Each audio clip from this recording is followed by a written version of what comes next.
So I think the first thing really is to understand how a person sees themselves. So the starting point very much is where are you at right now and where do you see yourself and what do you think your actual strengths are? Because how you see yourself is an impact on how other people see you. I think that part of those things in loving yourself and caring for yourself come from understanding what you're good at and working in that space of strength 70% of the time, right? Because we don't get to do what we want all the time. Everybody's got something they struggle with, something they find really easy, something they just find impossible. And again, we emphasize what success looks like in our society, right? And it looks like a well tailored suit and an office overlooking a park in New York City. That's what we say success is. Being able to sit down and eat the steak dinner in the back room of a restaurant and be able to make these deals. And when you look at all those successful people, there's a serious level of sacrifice that comes along with that that isn't talked about in school when we're thinking of these fancy careers, even on career day. So, hey, kids, bring somebody in for career day. Bring in an auntie or an uncle, and they stand there and they give a kid, oh, I'm a pilot. I get to fly in planes. I get to do this, that, and the other. They're not standing there saying, you know what, kids? They're not standing there saying, hey, kids, you literally can never take drugs. If you want to be a pilot, most of the stuff other kids do, you just can't do. You are going to have to study these specific subjects and you're going to have to be so good at what you do. And so then kids are like, yeah, when I grow up, I want to be a pilot. There's people that don't believe they can be a pilot that should because they can and they would be amazing. And they're not exposed to knowing that that's a career that they can follow. And then you've got these other people that, yeah, I want to be a pilot because so-and-so's dad is a pilot. And it looks really fun to fly planes and press buttons and tons of engineering jobs within aeronautical and aerospatial engineering. And where are those career paths for the future engineers that are currently wondering, what can I do? Because they're not the people that get seen on career days. There's kids that can't pass a math test, but they could strip an engine down and put it back together again and tell you what's wrong with it and tell you how to improve it. So I think in general, we have to find different ways to help younger people understand that they have strengths and skills and abilities that A, they may not have discovered yet. B, they may not have had nurtured because the system that they're in just doesn't cater to what it is that they need or have or can be. And we need to stop putting younger people in these boxes that tell you you've got to become a tradesperson or you've got to become an academic or you've got to become this, that, and the other, because most people, when they graduate, don't do the jobs that they went to university to study. And I don't know how many people at 14, 13, 15 years old are told that. Most people with a psychology degree end up being accountants. Tons of people that work in finance have got English degrees, history degrees, art degrees, and whatever else. So a lot of people don't end up following their dreams. Their dream may have been whatever they went to school for. And then, hey, I go into this career and now I'm boxed in. A Brave New World by Aldous Huxley. And been my favorite book since I was 18. And when I studied my undergrad, I majored in psychology and minored in sociology. And one of the things that we studied in sociology was the McDonaldization of society. But I see these patterns repeating. And I think what we've done is we're trying to create this monolithic version of humanity. And then we expect people to stay in their lanes, right? Stay in your lane. Hey, you're poor. You're not supposed to be at Wall Street living the dream. Stay in your lane. it was unexpected for me to go and get a degree and then go work in a nonprofit for not a lot of money. But it was a job that I absolutely loved. I have no regrets of. It taught me a lot. It brought me where I am today. And it was not something I ever thought I would do as a career. And so there's this as well. We set expectations for kids going through school, for getting into their careers. Well, unless you've got rich parents that know somebody that has a business, where's your internship? Right? Unless you've got access to somewhere like New York City where there are a lot of opportunities. Where your opportunities, if you're in the middle of Wisconsin and the closest village or town is 15 miles away, right? And you're living in farmland or whatever it is. So we put these expectations, we build these systems, we tell people what the measures of success are in our society, including on social media now, which is mostly fake anyway. And then we go, why did you fail? Because society did. So I've never been afraid to fail because I wasn't raised to be afraid to fail. And I think that's something with a lot of people as well, is from cultural aspect of things. A lot of people's expectation is there is no such thing as failure, right? And all of those things have just created this really weird world where we've gone from being in our tribes and all understanding what it is that we do to being in a multitude of other people's tribes and not quite understanding where we position within those. We're not hunter-gatherers anymore, but we still have those hunter-gatherer instincts. So how do you then, instead of creating these monolithic societies where everything's the same and expected, how do you make allowances for the unexpected without it being disruption? How do you create balance in a company where, hey, you might have somebody with ADHD that can hyperfocus, but they can't control that hyperfocus. So you need something on the other side of that to keep it going when that focus isn't there. So let's work on how we build this team around it so things get handed off at the right times efficiently and keep things moving along. Also, kind of releasing from that idea of, I need to be a manager by this age because then that's successful. And we need money to live. We need to feel fulfilled and successful within ourselves. Let's measure it on how successful our relationships are. Let's measure it on how successful we are at learning to leverage the community that we have around us to bring that support together, because nobody creates success on their own. And we live in a very individualistic way where it's an individual failing because we didn't achieve the thing. But in actual fact, it's not. It's society's failing, because if we don't give people the tools they need to succeed, then you can't blame them for not succeeding. And I think that's what we've done. We've just gone so much into the categorization and the wanting to pigeonhole and everything else. And then, yeah, everybody's got a label now and everybody's getting diagnosed with ASD or ADHD or this, that, and the other. And I read a really interesting comment a few days ago that it's not necessarily that everybody's getting diagnosed now. It's dyslexia was a few years ago, where people finally started to understand what dyslexia was. And then it had its moment in the sun as people came to understand it better, as the education changed, as the information updated and things. So we're more at a place in the sun right now with neurodivergence, because it's an umbrella term to begin with that includes at the moment 7 or 8 different categories. So it has autism, ADHD, dyslexia, dyspraxia, dyscalculia, OCD, Tourette's, and bipolar 2 is on the fringes of it at the moment.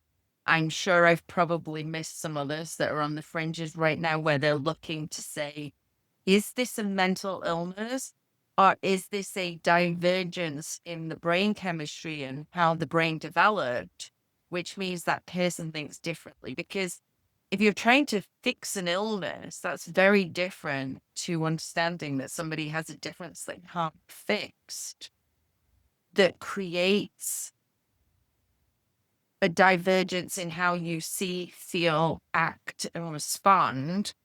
We can do certain things to balance the chemicals, but we can't change the way that that thing exists, right? So with bipolar, with any mental illness, an illness suggests there's a cure for it. But if your brain chemistry is different, if your synapses fire differently to other people, if the chemical makeup's different, you're never going to fit into those boxes because you can't fit into those boxes because you are literally different. You'll find as you move more into this journey with Unlabeled and Limitless, and maybe speak to Ian and Faye, who are both diagnosed with ASD, which is the autism spectrum disorder. So they're at that level 1, which used to be called Asperger's. And there's a debate whether or not it was a good idea to take the word Asperger's out of the rhetoric, because now there's just this huge umbrella term for autism that really does include a lot of very extreme differences in how it presents, how people function, how they act, how they behave. And that's coming from within the autism community, and they're like, because it isn't the same thing entirely. I think it's important for us to really take those labels, dive underneath them, and then take them away. Because what do those labels do for us? Well, most people that get a diagnosis in later life will then go and tell people, hey, I've got a diagnosis, find very quickly that people act differently around them after they know. Even though you're the same person they knew before your diagnosis, right? People start thinking you're not capable of things that they thought you're capable of before. People start talking to you because post-diagnosis, I felt like I was a kid in school sitting in the back chewing on crayons and drooling. I could do shit here. I just have to. They build them in their own head, and we're constantly in this society where we're trying to live up to that person's expectations or this person's expectations, when we don't even know internally what our own expectations are, could be and should be of ourselves, right? So I think it really does start with our education system. And like you were saying before, with the bells and things, not that we don't need structure, because if you talk to most neurodivergent people, they crave structure. I crave structure, but I need a certain type of structure that allows me to be chaotic in the midst of it. Other people need rigid structure. When we're telling kids that things need to be this way, we need to understand that not all kids can be that way. Not all kids learn that way. Not all people think that way. And that's okay. A lot of the times, the kids in school that get put into this often end up failing out of them, because you find, yeah, somebody that's maybe a bit of a savant or they're an excellent musician and they're really good in this structured environment and taking exams and doing these things. So they score really highly and they get put into gifted and talented programs where they can explore their creativity. Well, that's not what they were good at. They were good at the structure, right? And the kids that are climbing up the walls and yelling and creating problems for the teachers. But for somebody like me, I lived for sports. I got the school sports award. I needed that level of energy. I would have needed a talented program where I could learn science outside instead of in a classroom, where I could go and like see nature. But I didn't get that. I was in these rigid classes. Their school let us work at our own pace and do whatever we wanted up until the age of 12, 13. But we changed schools. I stopped loving arts and science, things like that, because it just wasn't cool anymore. That our school systems are not set up for people to succeed, yet we tell them the standards that they're going to fail against. And then workplaces are not set up anymore for people to succeed. There is no onboarding in a lot of companies. there is no company knowledge and transfer. How do we then expect people to know what they're good at when we measure them by how well they can take a test and not how good of a person they are to each, right? Or we're measuring them on whether or not they managed to remember like Romeo and Juliet, and whether or not this was talking about this emotionally intelligent, which is what you need in a workplace, right? You don't need Romeo and Juliet in a workplace. You need emotional intelligence. We've done an entire generation of massive disservice, right? And we've completely cut that out of schools. So, but the skills and the knowledge of the people in the neighborhood is second to none. But we don't have that level of, okay, you don't have to go to school and get a qualification per se to do these things. Let's find what you're good at and let's help nurture you. He also made an analogy about talent scouts in the NFL and how I think that there are a lot of HR people that understand that some of these tools aren't necessarily used effectively or in the right way, or a like band-aid for different things. I think what needs to happen is from the top down, from CEOs to COOs to HR teams to individual managers and heads of departments and wherever else, need to really and truly understand what it means to work with a person that maybe has some kind of a difference. Again, it's this old school thinking. We've got to have bums on seats so that I can see that you're being productive. And it's this antiquated way of thinking that we don't have to have those things. What we need to have is something that works for what you're trying to achieve, right? Because forcing somebody that is maybe autistic to have water cooler moments that they're not comfortable with, but finding a person that's able to do Slack chats with them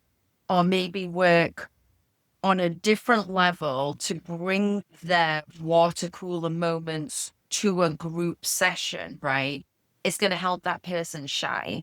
Oh, if somebody can't present to their team verbally, then they're not going to be a good manager. Well, maybe that person will be an excellent manager if you find a way to work through that communication thing with them. Maybe they're not confident because they've never been given the confidence. Maybe for now you accept Slack and then you build in training for that person or coaching so that they can build the skill up of what it is that they find difficult about giving feedback. And I've had years of training of delivering difficult feedback, and I'd still struggle with delivering difficult feedback. But I've had the training year over again.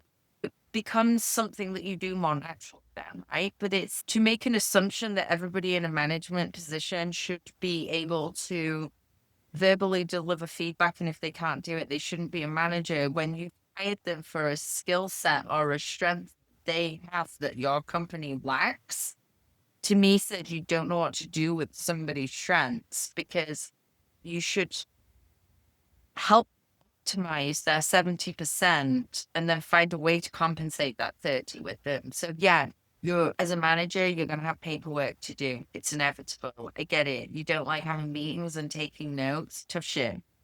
As a manager, you're going to have to deliver feedback because that person's relying on you for knowledge transfer, for coaching, for training, for helping them become more, right?